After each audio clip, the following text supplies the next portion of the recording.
NCA's Eastern Cape leader, Nqaba Bhanga, is the new mayor of Nelson Mandela Bay. Bhanga resigned from the provincial legislature early this year to pursue the position. His election came after a long and dramatic meeting yesterday. Here's those visuals. A group of men understood to be security officials forced the Speaker, Boyelwa Mafaya, out of the council chamber. Opposition councillors say the men were trying to stop the election of the mayor. The council says the matter is now in fact being dealt with by the police.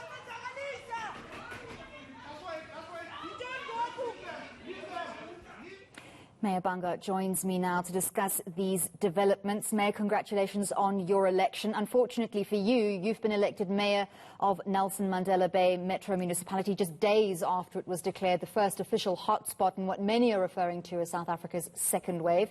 How are you planning to support government's efforts to curb the spread of the pandemic? Thank you very much. The first problem we had in this city is that we had lawlessness, where there was no law and order enforcement, and also a campaign to mobilize and educate our people about COVID-19. It talks to the issue of leadership and the absence of leadership. What we're going to do is that we're going to put a lot of enforcement to make sure that there is law and order, respect of the rules and the regulation, and put a campaign educating our people about the effects of COVID-19. We're going to bring in business on board to assist us in this, the health fraternity, because we have to fight this and make sure that we don't become a hotspot for wrong things. We're going to make sure that we have roadblocks everywhere to make sure that people comply, and we're going to put finances on this to make sure that there's work being done. So tell us about the high drama which took place during that election meeting yesterday and into last night, which almost disrupted the electoral processes. Let me put it to South Africans. The first thing that happened there, and we knew that when Andile Lingisa was released, there was going to be violence in the city. The two bodyguards who were removing the speaker there are attached to Andile Lingisa, are his bodyguards. He was outside. We have a video of him and photos of him. He's breaking his parole conditions. He made that chaos. It was organized. And the speaker herself was part of that, because one of those bodyguards was also her bodyguard. I've warned them that this was going to happen because I could see it being planned. They started to put tear gas. They started to put substances in the council to just destabilize the meeting. It was confirmed by the lawyer of the municipality. The video is visible. We can see those people. A case is going to be open today. I'm meeting the city manager at 10, because we can't, in a democracy, have a bodyguard of the speaker purporting to kidnap the speaker. The speaker claimed to be kidnapped, and then she connected in hospital with the same bodyguard. She walked into her car because she was going to face contempt of court if that did not happen. Could the drama, sorry to interrupt you, but could the drama and the conflict taking place at last night's meeting cast doubt on the validity of your election, do you think?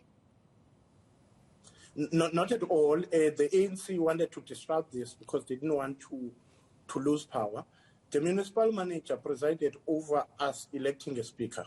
The ANC tried to have chaos, and what they did, the ANC again sent a threatening message to the municipal manager that if he does not move out of that meeting, they are going to move his children, they are going to move his family, and he must choose between this council and his family. He read that. We agreed that because of the pressure of the city manager and also that the speaker has been appointed, in terms of the Municipal Systems Act, it stated that when the speaker is not available and there's a quorum in a meeting, councillors appoint a speaker. Councillor Malon Daniels was appointed as the acting speaker, with the advice, by the way, from the municipal attorney, Bono, who confirmed that the speaker, when she reconnected to the meeting, she did not have quorum because all councillors were outside. And she wanted purportedly to adjourn the meeting without seeking whether there is a quorum. There was no quorum. The Secretariat said when the speaker was speaking to us, there was no quorum. Then the rules in terms of the Systems Act states that the remaining 61 councillors, which were 65, appoint an acting speaker. By the time the city manager was presiding, there was already an acting speaker being appointed. Then we recused the city manager. Right, so onto your administration. You were speaking a little bit earlier about a lack of leadership. More than 1 billion rands worth of grant funds meant for the municipality have been withheld by National Treasury due to the municipality's non-compliance with guidelines. Will this funding to assist those most vulnerable in the municipality now be made available for distribution? We were about to lose 1.6 billion rand in equitable share, the money that assists the poor. And the ANC was prepared at all costs for us to lose that money. We could not have done anything. Since the 1st of December last year, we didn't get any grant from National Treasury. We lost 500 million rand from rollover, meaning it's going to affect our budgeting. Therefore, this was chaos. And if we did not appoint a mayor yesterday, we could have lost that amount of money, meaning this municipality could have been like Grahamstown and Queenstown and collapsed. We're going to save that. I'm meeting with the city manager for us to have a plan to make sure we build our relationship with the provincial government and the National Treasury and bring instability in the city where we can do services for our people, not only a particular section of the people and all the people of Nelson Mandela, but most importantly, what needs to be established in the city, it should be peace and security. 21 people were assassinated from January last year, and because of the decisions taken by the council and the instability in the city.